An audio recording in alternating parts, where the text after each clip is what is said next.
Morning everyone, নতুন একটি ব্লগে তোমাদের সকলকে আবারও স্বাগত। কথা দিয়েছিলাম যে প্রতিদিন ব্লগ দিব, কিন্তু দিতে পারলাম না। কিছু কিছু অসুবিধার কারণে ইদানিং আমি ব্লগ রোজ দিতেই পারছি। তো ঘুম থেকে উঠেই বিছানাটা এদিকে তুলে নিচ্ছি, আর টুকটাক কিছু কাজকর্ম হয়ে গেছে সারা। আর ইদানিং আমি মশারি, তারপরে বালিশের কভার, মানে বালিশের কভার তো না, কম্বলগুলো আমি ভেতরে ঢুকিয়ে রাখি, কারণ না অনেক সময় এই বর্ষাকালে সাপ ঠাপ ঢুকে থাকার চান্স থাকে। এর জন্যই ভয়ে আমি ওগুলো সব বক্সের ভেতরে ঢুকিয়ে রেখে দিই।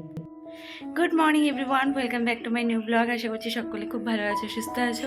এই এখন পুরো গ্রিল লাগানো, দেখো আমাদের বারান্দায় গ্রিল, সব দিকে গ্রিল লাগানো, তো এখন বেশ ভালো লাগে দেখতে। আর কালার করা, তো এতদিন কালার ছিল না, ওটাও ভালো লাগতো না একদম। অনেকদিন পরে আজকের ওয়েদারটাও বেশ ভালো আছে, গরম আছে ঠিকই, কিন্তু মানে সেরকম রোদ নেই। মাঝখানে একটু রোদ উঠেছিল, এখন আবার একটু মেঘলা মেঘলা হয়ে আছে। সকালের কাপড় কাচা, তারপরে এই যে টুকটাক কিছু কাপড় কেচে দিয়েছি, বাসন মাজাগুলো সব অনেকক্ষণে কমপ্লিট হয়ে গেছে, চা খাওয়া সব হয়ে গেছে। বিছানাটা তুললাম, সেই সময় শুধু ব্লগ করলাম।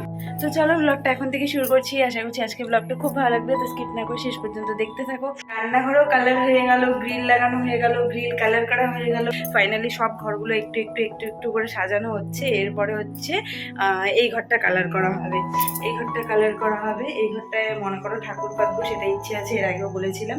আর বারান্দাটা, তারপরে সামনাটা, এগুলো সব কালার করা হবে। এরপরে একটু একটু করে সব সাজানোর চেষ্টা করছি। তা আজকে হচ্ছে মঙ্গলবার, আর মঙ্গলবার করে আমি ওই বাড়ির নিয়ম অনুযায়ী আমি নিরামিষ খাই। কালকে তোমাদের দাদাভাই শাক নিয়ে এসেছিল, তো এই যে ঢেঁকি শাকগুলো সব রেখে দিয়েছিলাম এভাবে। এগুলো এখন বাছবো, আর বেছে গুছিয়ে তারপরে স্নান করে রান্নাবান্না করব। তো অনেকগুলোই ঢেঁকি শাক আছে, মনে হয় না এতগুলো লাগবে, তো দেখি কতটা লাগে।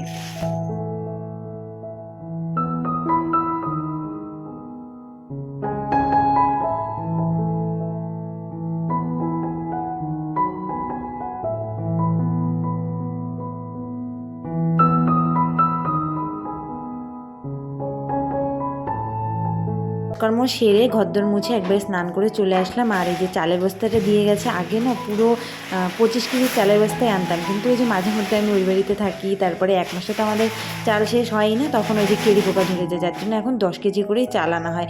যার জন্য মনে করো কিছুদিন পরপরই একটু অন্য অন্য রকমের চাল হয় আর কি। তো এবারের চালটা ভীষণ সুন্দর, মানে আনার পরেই দেখলাম খুব সুন্দর। তো তারপরে তোমাদের দাদাভাইকে আমি ফোন করে বললাম যে এই বস্তাটা বলো পুরোটাই পাঠিয়ে দিতে, তো কেরি পোকা ধরলে পরে দেখা যাবে রোদে রোদে দিব। তো আজকে যেহেতু মঙ্গলবার, নিরামিষ রান্নাবান্না, আর ঢেঁকি শাক আগের দিনই এনেছিল বললামই। আর তো ভাবলাম কি রান্না করব, পনির তোমাদের দাদাভাই খেতে পারবে না, তাই অনেক ভাবনা চিন্তা করে সোয়াবিন রান্নাটাই বসিয়ে দিলাম। কিন্তু না, আবার খাওয়া দাওয়াটা অনিয়ম হচ্ছে, তো আলু দিতে হচ্ছে, কারণ আমি না ইদানিং মানে ওই একই রকম রান্নাটা আমিও খেতে খেতে হাঁপিয়ে উঠেছিলাম। তোমাদের দাদাভাইও মাঝখানে খেতে চাইতো না, তো তারপরে একটু ওরকম আলু ঠালু দিয়ে আবার বানানো শুরু করেছি। কিন্তু হ্যাঁ, তেল মশলাটা কমই, তেলটা একদমই কম দিয়ে, মশলাও খুব নামেরই দেই আর কি বলতে পারো। তো ভাবলাম না একটা মিক্স সবজি বানাই, তাহলে ওই আলু দেওয়া সবজিটা কম খাবে। আর এই মিক্স সবজিতে কিন্তু আমি এখন আলু দেওয়া একদম বন্ধই করে দিই। না এইমাত্র না, কিছুক্ষণ আগে কমপ্লিট হয়েছে, খেতে বসেছি। আর এদিকে আমি ভাবলাম ভিডিওটা শুরু করি, আর এদিকে একজনের অলরেডি খাওয়া হয়ে যাচ্ছে। তোমাদের দাদাভাই বলছে এত কিছু কেন রান্না করছে, কিন্তু পরে খাওয়ার সময় বলবে এটা কি রান্না করছো, ঠিক কিনা বলো? বলো না, বলো। যেটা দরকার সেটা লাগবে। আগে অনেক কথা বলতে, এখন কেন বলো না? আমার দরকার নেই। আজকে রান্না করেছি ঢেঁকি শাক, আলু ভাজা, তার সাথে সোয়াবিন আলুর তরকারি। এখানে পটলও দিয়েছি, কারণ পটল দিয়েছি, তারপরে আলু নিলা কেন তুমি? তোমার জন্য পটলটা আর আমার জন্য আলুটা দেওয়া হয়েছে। আর এখানে হচ্ছে সবকিছু একটা মিক্স, মানে মিক্সড সবজি আর কি। তো চলো, এটাই আজকে আমাদের রান্না বান্না। চলো খাওয়া দাওয়া করে নিই এখন। দুপুরে কাজকর্ম সেরে বৃষ্টি এসেছিল হালকা হালকা, তারপরে দারুণ একটা ঘুম দিয়েছিল। আমার পাশের বাড়িতে এত ঝগড়া লেগেছিল, মানে ঝগড়ার আওয়াজ শুনে আমি জেগে গেছি। এইমাত্র তোমাদের দাদাভাই নিয়ে আসলো চপ, অলরেডি একটা খেয়ে নিয়েছি। ওরও খাওয়া বারণ, যার জন্য আমি আনতে না বলি, তারপরেও নিয়ে আসছে। আলুর চপ নিয়ে এসেছে, দুটো আছে। আর এখানে দেখো সর্ষা বাটানে কি জানি না, এগুলো দিয়ে চাটনি দিয়েছে। একটা অলরেডি আমার খাওয়া হয়ে গেছে, তোমাদের দাদাভাই একটা খেয়ে গেল। আর এই যে এইদিকে আরোহী আয়ুষী দুজনকে দিলাম, দুজনে চপ খাচ্ছে। ঝাল না মিষ্টি? আরোহীর মিষ্টি লাগলো? ইস, খালি মিথ্যা কথা। টেস্টি? তাকা এদিকে, টেস্টি। আয়ুষীকে আমি ইচ্ছা করে বলছিলাম, আয়ুষী তো খাবে না, আয়ুষীকে দিব না, তাই না আরোহী? মঙ্গলবার দিন তো আমি নিরামিষ খাই। নিরামিষের 12টা বাজানোর জন্য তোমাদের দাদাভাই মানে এগুলো নিয়ে আসে। আরও একটা চপ ইচ্ছে হলো খাই। আর এগুলো না একদম কম দামে, 5 টাকা করে। অন্য চপগুলো 10 টাকা করে পাওয়া যায়, এগুলো 5 টাকা করেই পাওয়া যায়। তো আরেকটা খেয়ে নিই।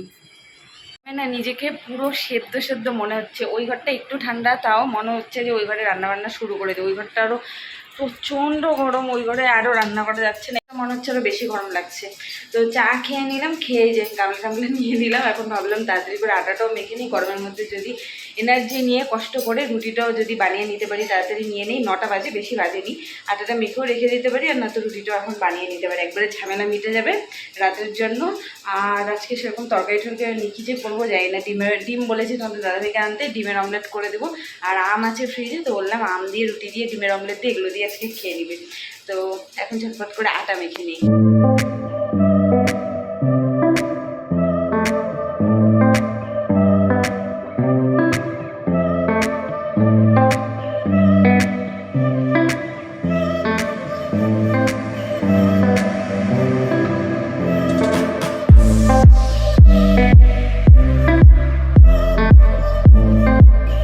অবস্থাটা দেখো, একবারে ঘেমে টেমে স্নান করে ফেলেছি। আর আজকে তোমাদের দাদাভাই একদম শক্ট হয়ে যাবে যে এত তাড়াতাড়ি বানিয়ে ফেললো রুটি।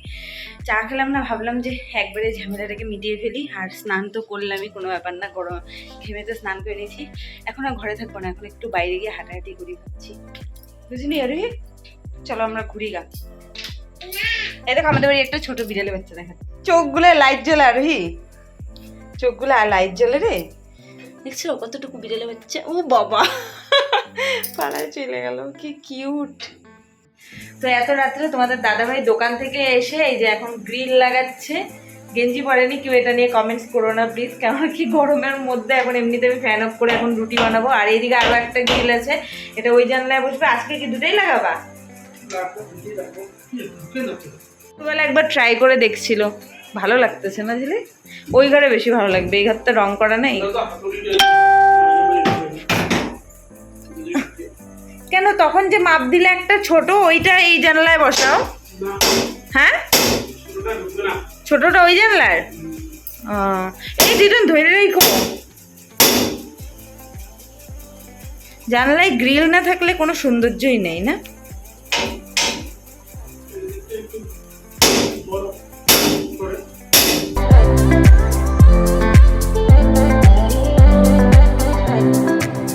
তো ফাইনালি আমাদের এই জানলায় গ্রিল বসে গেছে। এখনো পর্যন্ত স্ক্রু ট্রু লাগানো হয়নি, তাতেই জানলা বন্ধ করতেছে গ্রিলটা গায়ে পড়ার জন্য। কি এটা করতেছো তুমি? হয়ে গেছে লাগানো? ও কমপ্লিট না, এদিকে লাগাও নাই তো গো।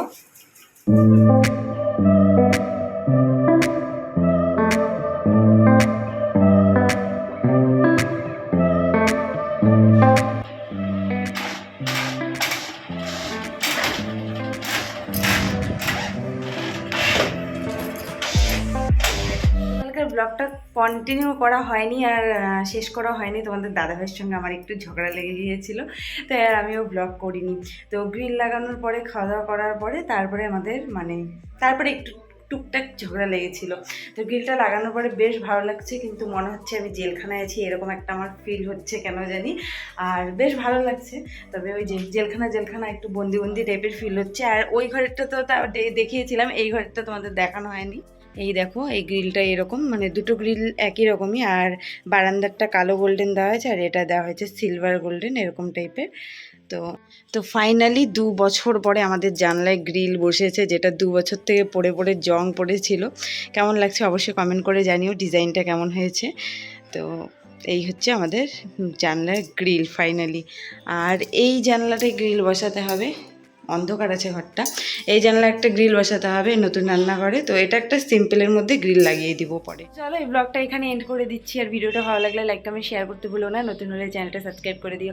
দেখা হচ্ছে নতুন ব্লগের সাথে, ততক্ষণ খুব ভালো থেকো, সুস্থ থেকো, টাটা বাই।